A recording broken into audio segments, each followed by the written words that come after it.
সরকারের উদ্যোগ ছিল যে সারা বাংলাদেশের বড় বড় রোডের কাম করতেছে, রেলের লাইনটা ডাবল লাইন করলে বা অতখানি কোচিংয়ে পড়তো না গাড়ি। রেলের সরকারের কাছে একটা দাবি থাকবে, রেলের লাইনটা যেন ডাবল করে। ডাবল করলে তাহলে এভাবে আর জনগণের এত ভোগান্তি হবে না, টাইম টু টাইম ট্রেনটা যাইবে। ভোগান্তি হলো তারপর দিন শেষে বাড়ি যেতে বলে এটাই খুশি, আলহামদুলিল্লাহ। না এটা সঠিক না, এটা সঠিক না। ওরা মানুষ অনেক কিছুই বলবে। খড় কি শুকানো দেওয়া যায়? রেলের লাইনের ভিতরে খড় শুকানো দেওয়া যায় না, মানুষ তো বললে আর হবে না। যে সরকারের একটা উদ্যোগ করা উচিত ছিল যে রেলের লাইনটা ডাবল করা উচিত ছিল। সরকার তো অনেক উন্নয়ন করতেছে, রেলের পক্ষে কেউ কোনো তাকায় না। রেলের লাইনটা যদি ডাবল হইতো তাহলে এত কোচিংয়ে পড়তো না গাড়ি, টাইম টু টাইম যাইতো গাড়ি। সরকারের একটা উদ্যোগ ছিল, দরকার ছিল ডাবল লাইনটা করার। আনুমানিক 1 ঘন্টার উপরে বসে আছি আর কি। আসছি, বেরোইছিলাম তো 8টারও আগে, এসে যে ট্রেন ধরবো। আমরা তো এভাবে যে ট্রেন বিলম্বর কারণে আমরাও তো ভোগান্তির শিকার হচ্ছি। কারণ এভাবে তো ট্রেন ব্যবস্থা আরেকটু উন্নত করলে আমাদের যাত্রার সুবিধা হয়। বেস্ট ইনগ্রিডিয়েন্ট ও ইউরোপীয় মেশিনে তৈরি মজাদার কেক ফ্যান্টাস্টিক, যে ফানে সবাইকে টানে। এখন খড় শুকানোর কারণে এখন রেল লাইনের বিভিন্ন জায়গায় দেখতেছি যে রেল লাইন চ্যুত হচ্ছে ট্রেন। এখন এই লাইনগুলো যদি এখন সচরাচর যদি ঠিক করে মেরামতের কাজ করে, তাহলে মনে হয় যে ট্রেন ব্যবস্থাটা আরেকটু উন্নত হবে, মানে যাতায়াত সুবিধা আরেকটু মানে ভালোভাবে যাতায়াত করতে পারবে লোকজন। ভোগান্তি এখন গরমের সময়, এখন তো গরমের মধ্যে এভাবে টিকাও মুশকিল। যদিও মানে কালকে বৃষ্টি হয়েছে, আজকে বৃষ্টি নাই। বৃষ্টির পরেও এখন গরম, এই গরমের মধ্যে তো এভাবে সবাই তো ভোগান্তির শিকার হচ্ছে। আচ্ছা, যাচ্ছে হচ্ছে কিশোরগঞ্জ। ট্রেনের ব্যবস্থাপনা ঢুকতে গিয়ে বলতে গেলে আপনার ঢোকার সময় খুব বেশি ঝামেলা ছিল না। দেখলাম 4-5 জন স্কাউটের ছেলে মেয়েও ছিল, তারা হচ্ছে আমাদের ফোন থেকে বা বিভিন্ন ফোন টিকিট চেক করার চেষ্টা করতেছে।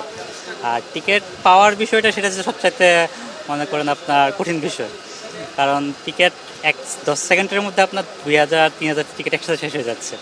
তো ওইটা বলা যায় যারা টিকিট পাইছে, যারা লটারির মতো একটা ব্যবস্থা হয়ে গেছে। যারা পাইছে তারা মূলত লটারি পেয়েছে, যারা পায় না তারা হচ্ছে লটারিটা পায় না, এরকম আর। আচ্ছা, এই ট্রেনটি ছাড়ার সময় হচ্ছে 10:30, এখন 10:30 বাজে না, 10:13 বাজে। তো আশা করছি ট্রেন ঠিক সময় ছাড়বে। আর ট্রেনে দেখা যাচ্ছে যে টিকিট ছাড়া যাত্রী এই কম্পার্টমেন্টে তো দেখতে পাচ্ছি না। তো আশা করতেছি কমলাপুর থেকে যাত্রাটা ভালোই হবে। বাকিটা বুঝতে বিমানবন্দর গেলে কী অবস্থা হয়।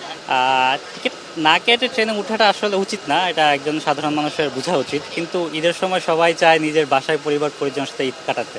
তো সেই ক্ষেত্রে যারা যাত্রী আছে তারাও বিষয়টা একটু ওইভাবে নর্মালি নেওয়া, এটাই উচিত আমার মনে হয়।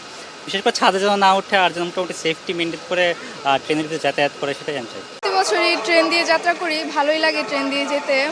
তবে কিছু সময় দেখা যায় যে অনেকে টিকিট ছাড়া যাত্রী ওঠার কারণে একটু অনেক ভিড় হয়ে যায়, তখন একটু মানে সমস্যা হয় ওঠার জন্য আমাদের। কিন্তু ট্রেন যাত্রা সবসময় অনেক ভালো হয়, অনেক সুন্দর করে সবসময় আমরা ট্রেন যাত্রা করি, ভালোই লাগে এই ব্যাপারটা। এবং ট্রেন যাত্রার একটা এটা বাংলাদেশের একটা খুবই ভালো দিক, মানে ট্রেন যাত্রা অনেক ভালোই লাগে। সব দিক দিয়ে মিলিয়ে দেখা যাচ্ছে যে যদি একটু আরও কঠোর করে যদি পুলিশ একটু দিত তাহলে আরও বেশি ভালো হয়। তবে এভাবে সবসময় ভালোই লাগে ট্রেন যাত্রাটা। এটাই যে অনেকে টিকিট ছাড়া উঠে যায়, তারপর খুবই ভিড় হয়, পুলিশরা ভালো করে কারো টিকিট চেক করে না। মানে এরকম আসার সময় এরকম অনেকে হয়েছে যে টিকিট ছাড়া অনেকে ঢুকতে দিয়ে দিচ্ছে, এরকম আমি নিজেই দেখছি অনেকে টিকিট ছাড়া ঢোকার জন্য। তো এটা একটু যদি সবাইকে ভালো করে দেখা হয়, সব জায়গায় ভালো করে পরিষ্কার রাখা হয়, তাহলে আরও বেশি ভালো লাগে। ভোগান্তিতে আমি আসছি এখানে 8:30 থেকে 8:30-র মধ্যে। হ্যাঁ, আমার গাড়ি হচ্ছে 9:10-এ। তো রংপুর এক্সপ্রেস 9:10-এ আমার টিকিট কাটা আছে এসি স্নিগ্ধাতে। তো আমার টিকিটের দাম 710 টাকার থেকে আমার সরকার ট্যাক্স কাটা নিচ্ছে 120 টাকা। আমি ট্যাক্স কাটা নেওয়ার সময় আমার 1 সেকেন্ড পরিমাণ সময় লাগে না, টিকিট আমার বিকাশ থেকে টাকা আউট হয়ে যায়। আর এই স্টেশনে আসে ঘন্টার পর ঘন্টা কেন ভোগান্তি হবে? এটা সরকারের কাছে একুল আবেদন জানাই, এই ভোগান্তি যেন আমরা না পড়ি না। এটা আমরা তো বিগত সময়ও দেখছি, এখনকার ট্রেন দেখা যাচ্ছে 1 ঘন্টা পর 2 ঘন্টা পর। কেন রেল লাইনে এতটা দুর্নীতি? আর মানে কি বলবো, এই দুর্নীতির জন্য এত ভোগান্তির শিকার আমি হই নাই কখনো।